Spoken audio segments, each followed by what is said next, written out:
right, welcome back everyone. This is going to be another jam-packed video blog. As you can see, the garage is even messier this time around as we've been very busy working our butts off to get this thing done. It kind of looks like Prop Cycle has thrown up in our garage here, but we've made a lot of progress. I'm excited to talk about it and talk about future plans. But yeah, we've just got stuff pretty much everywhere. You know, any little bit of space that we can use up, we have. And but things are going really well, and yeah, a lot to talk about. All right, let me just figure out where I can set the camera up here and get talking. This looks like a good spot. Okay, so like I said, a lot has been done. In fact, so much has been done since the last, the first video blog, that I had to actually make a list and put it on my phone so that I don't leave anything out. And luckily, I've been recording a lot of footage of what we've been doing, as well as taking a lot of pictures. And so I should be able to throw that up here because I don't have any space here to like take the camera and go around and show you things. So I've been kind of trying to run and gun and record things as I go. But kind of the most obvious thing, the first thing on the list is obviously the projection TV has been removed. We pulled that thing out of here. That thing weighs a ton. I want to say it was over 200 pounds. I know that much, but we were able to get that out of here, which is good because now I have a little more freedom to work in there. And I'll get around to talking about what I've decided to do in terms of the display here later on in the video. But yes, the projection TV is gone. And then from there, we did a lot of teardown. You know, a lot of the work that that's been done is mainly TLC, a lot of cleanup and teardown. But yeah, so speaking of teardown, the front plastic, we removed that, and then we removed the speaker grills, the blower fan cover. I tested the blower fans. We grabbed the power supply and just fired those things up. We also, I didn't show this, but we did in fact briefly test the game, test the controls before we took everything apart, just to have a baseline for things. And everything kind of checked out for the most part. We went into the test menu and tested the pots and everything, and the range and everything checked out. So that's good. But yeah, the blower fans, they've seen better days. In fact, I recorded a little video segment testing those out and demonstrating them, and I'll just cut to that. Okay, so we've got the vent off, the cover for this. This is the blower fan assembly, I guess you will. There's actually two blower fans that work in tandem, work together. They're wired via AC. You can see there's one here and there's one here. These are the motors, and one's flipped upside down, and they're mounted together in this bracket. And I did a little Google searching, and there's nothing special about these. These are basically your fireplace blower fans, and so I'm just going to demonstrate the current state of these. This top one is fairly decent. It's okay. You can see it spins just fine here. But this bottom one has seen better days. I suppose you can't really see this here, but a lot of the blades, I'll show you some footage, but the blades are warped. It doesn't really spin freely, and it's just a bit noisy. So let me, what I've done is I've bypassed or just plugged the power supply directly into the AC wiring here with this Molex, just to demonstrate this at full speed, because the game has like a little controller board that I'm guessing the way it functions is it basically sends a signal to turn this on, and probably controls the AC voltage. And so if you're pedaling faster, you're going to get more air blowing into your face to simulate the wind, and you know, less, and vice versa. So let me just fire this up here and demonstrate. Yeah. So you can see the top one's fine, but this bottom one I'll grab some footage here, but this bottom was really struggling. That's the one making all the noise. So if I stop that, you can see this one's still spinning. The bottom one instantly stops. So there's problems with the blades. It's not making any friction because I can spin it like this. It's just the blades are really warped, and so I'm gonna see about probably replacing both of these. But yeah, so yeah, doesn't that sound like you know, a nice breeze in your face? Yeah. So yeah, those blower fans need to be replaced, obviously, especially the lower one. But I found two matching ones that are really close to what's in there, and it's going to be way better. I think they even pump out a little more air, but that'll be really good to have. And it's really convenient that they ended up using these like fireplace blowers because they're really easy to find online. So yeah, that was really nice to find, and they were like, I think about $30 each, so very reasonable. But that'll be a fun little project.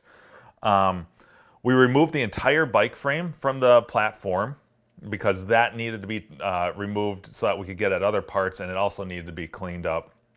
And then we did remove all the chrome pieces because originally we were going to have those, we wanted to have those re-chromed or replated. But one thing that we didn't account for is that at least in California here, I don't know what it's like elsewhere, but in California they have strict restrictions with having things re-chromed. I guess there's some sort of toxicity or you know, some sort of toxic chemicals that are used or produced in that process, and so you really can't. Most places, we plus have reached out to like a couple dozen replating shops. You know, a lot of them do wheels and whatnot, and almost all of them turned us down and said that they can't do that. And so what we opted for, let me back up. We did have a couple of quotes that were fairly steep. We had one that didn't get really good reviews. The shop didn't, so we were kind of, you know, teetering on. And then there was one other place that wanted that contacted us. But ultimately, since we were having stuff powder coated, which I'll talk about in a minute, the shop that we went to had some really good powder coating options, including some stuff that looks very, very close to chrome and even has that kind of metallic look. So we're real excited that we found a really good option that I think is going to turn out really good for all the chrome pieces. So then we continued disassembling the base platform and starting with the two main panels. And I got to tell you that this had to have been the biggest pain in the ass in terms of removing these screws and bolts that I've ever faced before. In fact, even the red tent that I restored had a lot of strip screws, and that was a cakewalk compared to this, because I would say at least 60%, if not more like probably 75% of the nuts, bolts, and screws were either seized up, rusted in place to the point that we couldn't free them, or in most cases completely stripped.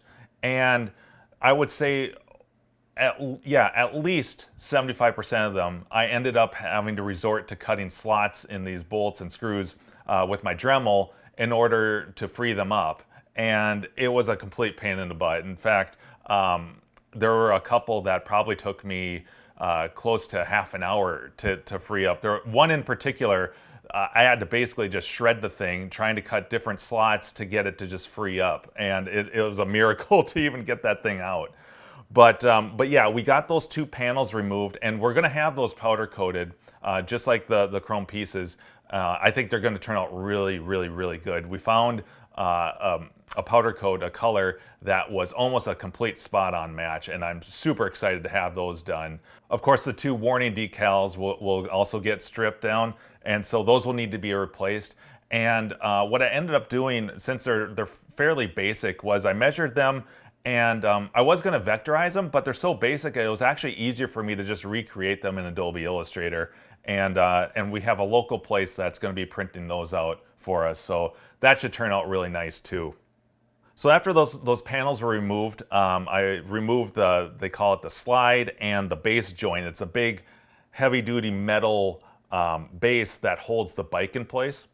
And originally I was going to repaint that, you know, prime and paint that and strip that and remove the rust. But since we're having some other parts already powder coated and that's black and that's something that everyone sees, and you know, originally it was powder coated. So we just decided, well, why not just have the shop do that as well? So that'll get powder coated. That's going to look real great. And then, yeah, a lot of TLC. This entire base was absolutely gross. There was so much garbage, candy, spilled stuff, rust, you name it. And Carrie was an absolute champion for cleaning all that up, removing almost all that garbage. There were so many like little lollipop sticks and candy wrappers and all kinds of stuff. It looked like probably a mouse or mice or rats lived in there at one point. Just completely gross and filthy. And she did most of the cleanup on that. Afterwards, she removed most of the rust with navel jelly and scrubbed everything down with like a wire brush to get most of that rust removed. And then once all that rust was mostly removed, we just painted over everything. I found a green paint. It wasn't a spot-on match and didn't really matter because that section isn't going to be seen. The panels cover all that. We just wanted a paint, something that was going to seal and protect everything from corrosion and prevent things from rusting up again. So I thought since we had the base taken apart here, it'd be kind of fun to show you guys this more or less gimbal system that this game uses for the bike platform. Right now we've got some parts at the powder coater, so I can't show you everything, but this is, I thought, pretty cool. And let's just talk about what's going on here. So the bike sits in this black bracket and a platform, and it's got these rubber stoppers. There's like 8 of these underneath, and they sit like this. And that black platform that the bike sits in is one of the parts that's at the powder coater, so I can't show you that. But anyways, so that sits on and mounts on top of this right here. So what's going on here is you've got, they call these 4 pieces of urethane. These are urethane blocks. They call these just stoppers, urethane stoppers. And I think these are meant to absorb some of the vibration. And also these rubber stoppers, I believe, come into contact with those as well. And then you can't see this, maybe I'll shoot a clip of it, but underneath this base plate here, there's 4 really big pieces of rubber. Like, they're like that big. And those are meant to absorb vibration. They call those, I think, just vibration proof rubbers or something like that. And so that's underneath here. Then you've got basically the gimbal system here. So you can imagine the bike platform sitting on here, the bike mounted to it. And these guys can go back and forth like this. And so as you're pushing forward on the handlebars or pulling back, you kind of get that, that diving or climbing sense. And then these also can go left and right. So if you're banking left or right, the bike also moves that way. So it's not just a stationary exercise bike that you're pedaling. You're getting that kind of VR sense of floating in the air and banking left and right. It's really cool. And I'll hopefully have some more footage to show you once we get that back on here and the bike and everything working. But I thought that was pretty fascinating. It's kind of cool. Like, you know, you're really kind of getting that pseudo virtual reality sense. And anyways, I thought this was really cool, so I just wanted to show you guys that. But yeah, that's kind of how the bike platform works. And then yeah, of course we've got our Molex here, and as I've probably mentioned, we painted this green to cover up rust spots that we had removed. We removed all the surface rust. We removed as much rust as we could using navel jelly. And unfortunately, we couldn't find an exact match for the powder coated green, but that's kind of a non-issue. We found this green and it serves its purpose. It's just there. We just sprayed a couple coats on to prevent rust from reforming, so to kind of stop the corrosion. But you don't see any of this because those giant plates that we're having powder coated will cover all this. So the color is really a non-issue. We could have sprayed this black or gray. We just used this green. But yeah, there it is. And then I took all the smaller parts that were really rusted up, namely the big wheel, like one of the gear wheels that the pedals spin, that drives the belt when you're pedaling. That was really rusted up, and I soaked that and a bunch of other parts in evapor rust to remove all that rust, and then I also sprayed it down a little bit with what's it called, fluid film, I think, just to prevent the corrosion from reforming and oxidizing and rust reforming.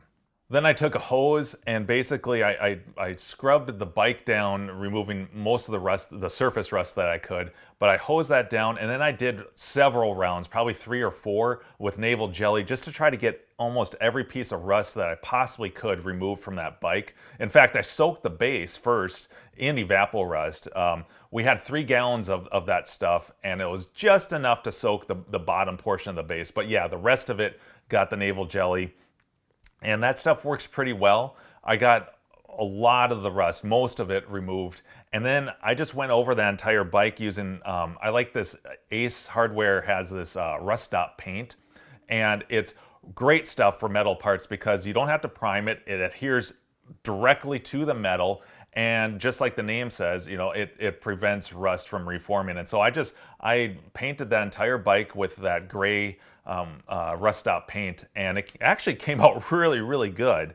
And so that bike, you know, that frame is now protected. I didn't really have to worry about the color because that's all going to be hidden because of all the yellow plastic parts that cover that frame. But it did come out really well. I also took the metal brackets that hold the fence, the railing, that plexiglass in place. There's 2 different brackets that hold that in place, and I took those and just really cleaned them thoroughly, polished them, scrubbed them, buffed them, and they came out really nice. I have a little footage showing kind of the difference between the 2. It's not the best, but I think those are going to look really sharp once we reassemble that fence and that railing. I think everything's going to pop real nice. Okay, let's see here. Oh yeah, I took the yellowed plastics that are on the marquee. You know, each side has one of these plastics that were originally white, but of course these are really yellow now, just like my Super Hang-On. And I masked off the Namco decals, and then primed and painted them with a nice white gloss, just like I did. It's the same Rust-Oleum 2X gloss that I used for Super Hang-On, and those came out really sharp. They look so much better now. Oh yeah, and speaking of decals, the base platform that the bike sits on the left side, the decal that's on the left side there, at some point took some damage and began delaminating.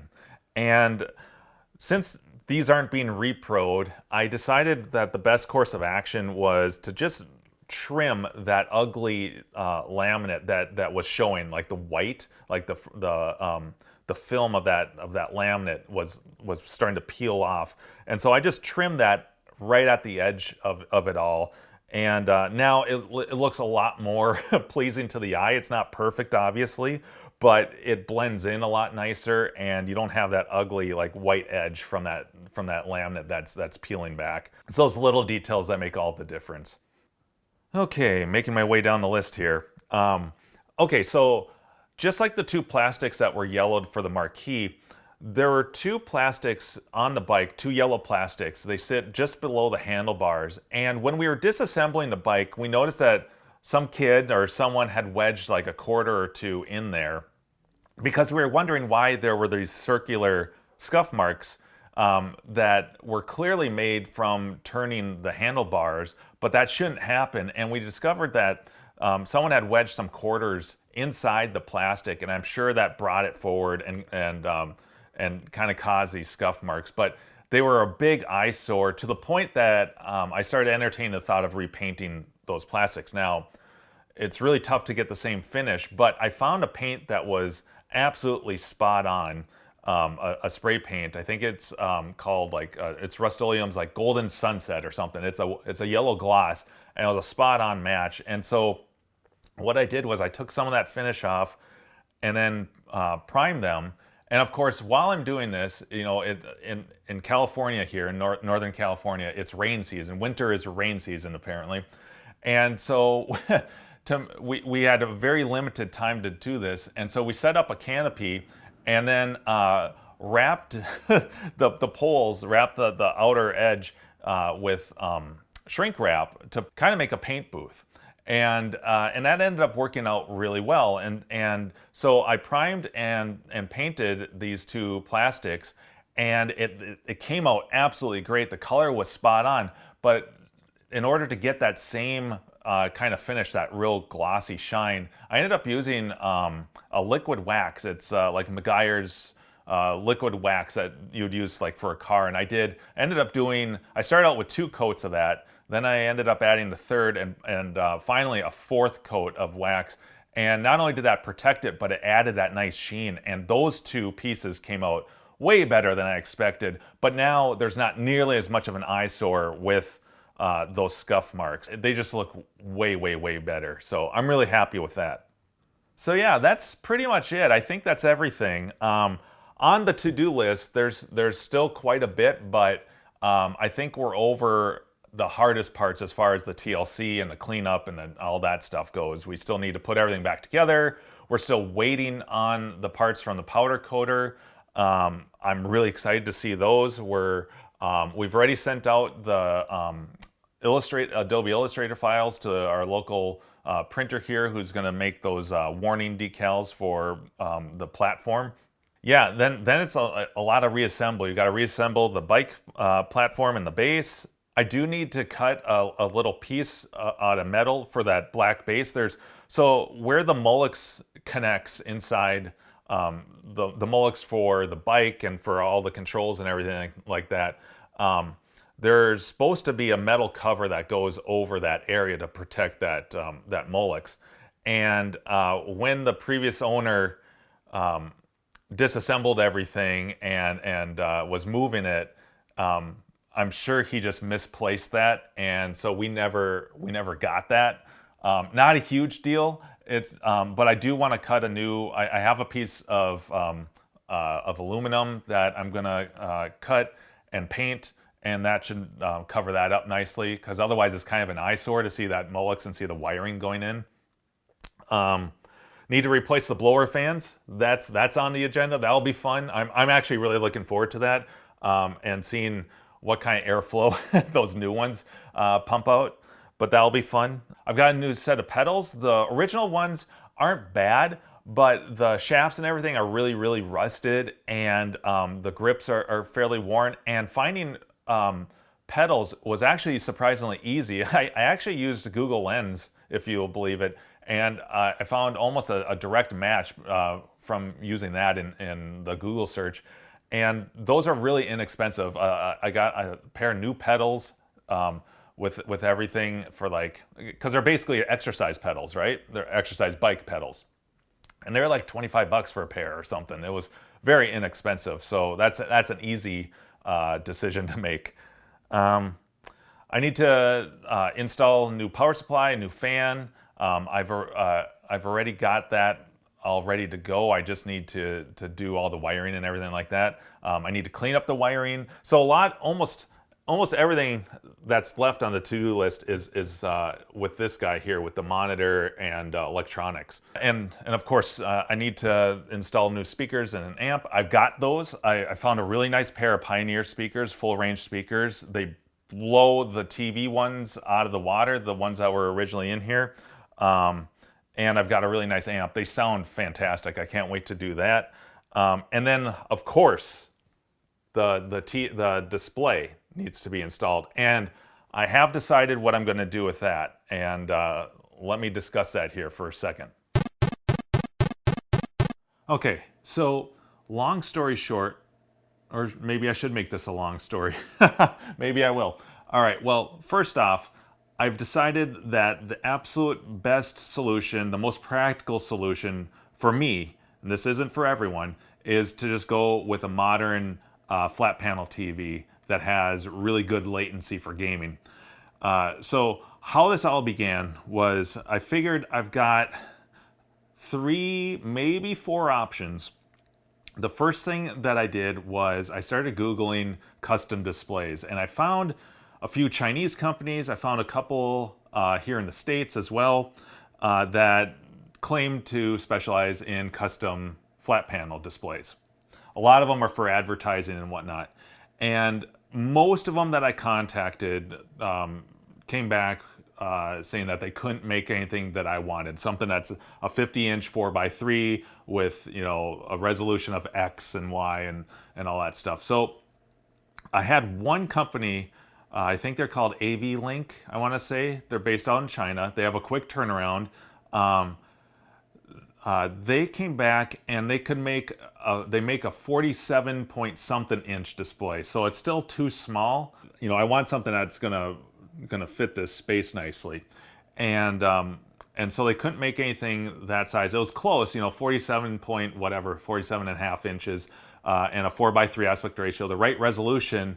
But there's a couple problems with that. One is that the refresh rate isn't quite as fast as I would like it. I think they might be able to make it in a 60 hertz, which is what I want, but the latency is just atrocious because since it's made for displays and stuff, it's not made for gaming. And on top of that, they want $1,000. So, okay, so that's a no-go. So the custom display thing, pretty much a no-go. The next option that also a couple people have already messaged or posted comments about was getting a projector, a modern projector. And that's a rabbit hole I went down, and I spent countless hours looking into this. And ultimately, I had to dismiss it, and I'll tell you why. Not that it's a bad idea. In fact, I really wanted to make it work. But here's the thing. There's a few options here. But namely, the only type of projector I can use in here has to be an ultra short throw projector, because this cabinet is only like maybe 2 feet deep tops. And even if you get a short throw projector, at minimum, you need like a meter, like 3.5 feet or something like that. And that's not even that doesn't even guarantee that it's gonna fill this whole cabinet. So I need an ultra short throw projector, which already limits me, but I decide, okay, let's see what's out there for ultra short throw projectors. And so I start looking up on Google, I start looking at Reddit threads, reviews of what are some really good ultra short throw projectors out there, namely for gaming, because I want something with really low latency. But also, you know, what has a good image. I need something that's going to be bright enough. I don't want something that's super dim, especially with the ambient lighting in here. And pretty much anything that's decent, that's a 4K ultra short throw projector that gets good reviews for gaming, you know, and there's probably, you know, 5 or 6 models that I came across, and they all range anywhere from $2,500 and up. And so you're talking, you know, we spent $500 on this game. So you're saying I'm gonna have to, that in order to get something that's adequate, that's gonna fit my standards, we're looking at 5 or 6 times what we spent on this just for the projector. That doesn't include the screen or anything else. So that's just the projector itself. So that's kind of out of the question. So then I decide, well, maybe I don't need a 4K projector. What's out there for 1080p? Because that will still look really good, and that still is going to allow me to use my scaler to bring things up to like a 2 or 3x or whatever. And I start looking at those. Well, there's even less ultra short throw projectors with good reviews in that resolution that are current. And because I started looking up, and I'm like, okay, this fits the bill, but this is, you know, $1,000 or $1,300. But no, really, the ones that are good for gaming and have really good features that don't add a lot of latency. Again, going back to latency, I don't want input lag here. those are still $1,500 to $2,000. So at this point, I'm about ready to just dismiss projectors as a viable option for the display. But I do want to mention this. I had one person make a comment about using an older projector that did like an XGA resolution. They're only a couple $100. They're ultra short throw, and I'm thinking, wow, the price is pretty decent.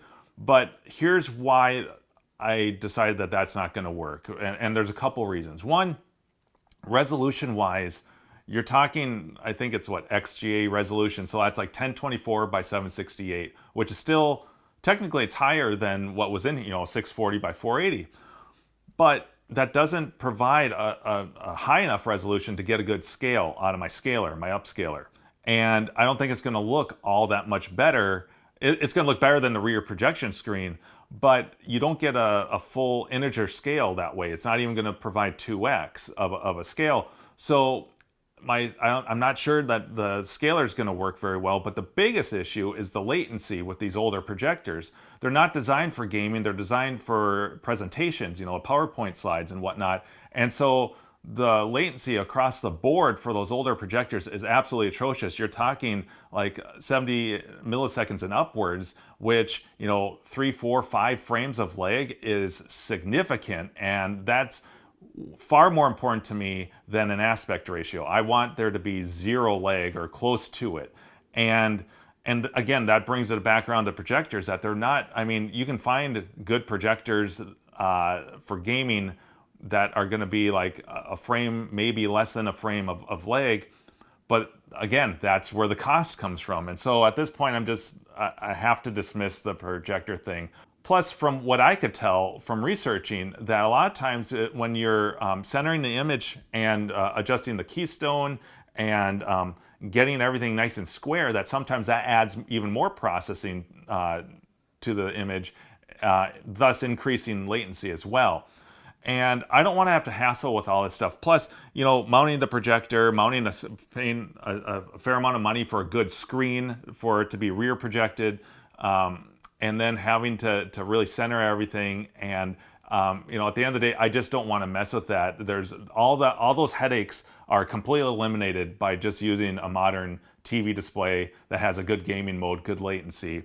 And yeah, the downside is the aspect ratio. The image is going to be slightly stretched, but like I said earlier, every time that we've played this, when they've had a modern display, and it looks pretty darn decent stretched. So it's just kind of the lesser of evils there. I'm willing to give that up in order to have something that doesn't have terrible latency. And I think we found a really nice TCL display that has really good latency, like 9 milliseconds, I want to say. So I think it's going to look really, really sharp. But it's a long-winded way of me explaining why I ended up not doing a projector. I'm not doing the rear projection TV that was in here for obvious reasons. And that's kind of where I came to my ultimate decision for using a modern display. So there you have it. I hope that all makes sense. There's no perfect solution at the end of the day for everyone.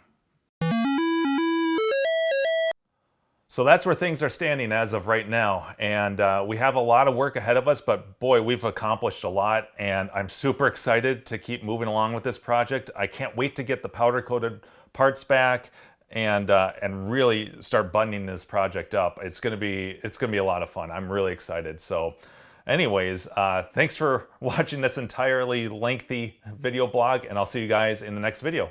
Take care.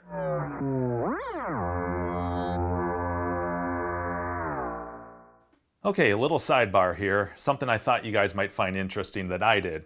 What we're looking at are two manuals for Namco's prop cycle, and they both say operator's manual on here. Let me turn on this light. Okay. So this is the manual that came with our game, which is obviously America Namco. And it's a great manual. What I really like about it is you've got a really good wiring diagram, schematic. But then you get these awesome exploded parts diagrams. You know, like here's the bike, there's the base. So I mean, like real detailed stuff, and they all have all the part numbers and everything like that, all broken down. It's very, very handy just for quick glancing, especially when you want to make sure you've got all the right parts or how to take something apart. So very, very, very handy manual. Like this is great. It's just exactly what you would expect. But yeah, so that's our manual. Now, when you go online, and I probably went to a dozen different sites looking for the Namco Prop Cycle manual. And when you go online, this is the manual that you end up coming across. Look, it's nothing like this one. Well, it's somewhat like. You get some schematics in the back there, but instead of those exploded views, you have these step-by-step instructions for taking things apart, but you don't have the big parts breakdown, you don't have the exploded views. And so I'm looking at this and I'm like, why? I mean, why is this one so much different? They both say operator's manual. And by the way, this is just a printout. Carrie printed this out from a PDF online. But yeah, you have these like step-by-step procedures, but no exploded views. Otherwise, the front and the back are very, very identical. But I realized something early on after paging through that if you look at this, this is Namco Europe, not Namco America. And of course, and there are some obvious tells, namely in the wiring for the screen, it mentions a 52-inch instead of a 50-inch rear projection screen, and then they use SCART. Let's see, I don't think I'm going to find it. Oh yeah, right here. I don't know if you guys can even see this, but they've got a 52-inch projection and then 21-way SCART. So I'm like, aha, that's the difference. So every manual that I could find online is this European manual. And this manual is great too. But it's like neither one of them is absolutely complete, because this has nice step-by-step instructions for taking things apart and replacing parts. But this one has those awesome exploded views, and also the part numbers here line up with what you're going to find online. Like even if you, now you can't just buy brand new parts for these. I think Arcade Fix-It Milestar's site has some of them, and he goes by these part numbers. And also I did come across like one of the potentiometers on Namco's site, and also Suzo Hap goes by these part numbers. So if you try to do any of the part numbers that are in here, which are just a string of digits, they don't have any letters or anything like that, you're not going to come up with really anything. So I don't know, I just thought that was kind of interesting. I was talking to Carrie about maybe afterwards, after we're done with this, going through the process of scanning this one, because, you know, for any of the guys here in the States, this is kind of crucial. But you can't find this, or at least I can't find this online. Maybe one of you guys have come across it. Almost every main site that has arcade manuals is going to be the European one. So anyhow, I thought that was interesting. I don't know if you guys find it interesting, but anyhow, two manuals that say they're operators manuals, but just one's America, one's Europe. There you go.